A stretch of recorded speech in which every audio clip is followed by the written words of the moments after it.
استقبال گرم باشندگان تخار از عبدالبشیر قدیری نایب قهرمان بازی‌های آسیایی جوانان در تخار.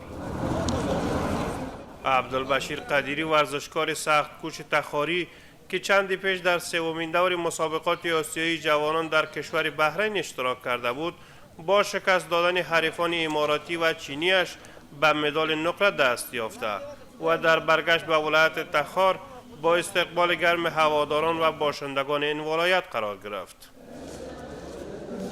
آمریت ورزشی تخار ضمن تقدیر از دستاوردهای قدیری گفت که موفقیت او مایه افتخار برای تمام مردم تخار است و پیروزی آن بیانگر این است که جوانان این ولایت می توانند در سطح بین‌المللی رقابت نمایند. برای بار نخست و در تاریخ ورزش پهلوانی جودوست که مدال نقره را البته در سطح آسیان کسب کردند که نایب قهرمان آسیا شدند.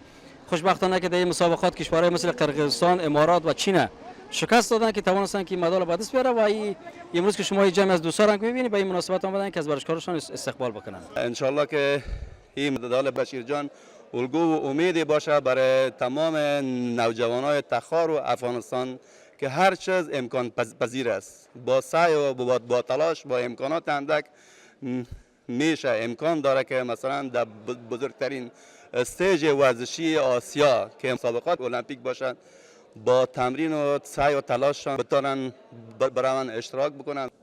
در همین حال عبدالبشیر قدیری قهرمان ملی پوش افغان از حمایت و تشویق تخاری ها استقبال نموده تاکید دارد تشویق و حمایت مردم ورزشکاران را در مقابل حریفان بیرونیشان بیشتر روحیه و انرژی خواهد بخشید.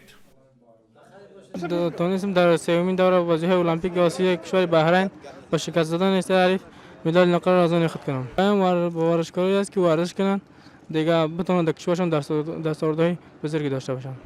این در حال است که سومین بازی‌های آسیایی جوانان با اشتراک صدها ورزشکار از 40 کشور جهان به میزبانی بحرین برگزار گردیده بود که در آن عبدالبشیر قدیری جودوکار با وزن 66 کیلوگرم توانست با پیروزی مقابل 3 حریف آسیایی به فینال مسابقات جوانان آسیا راه بیابد و مدال نقره را کسب نماید.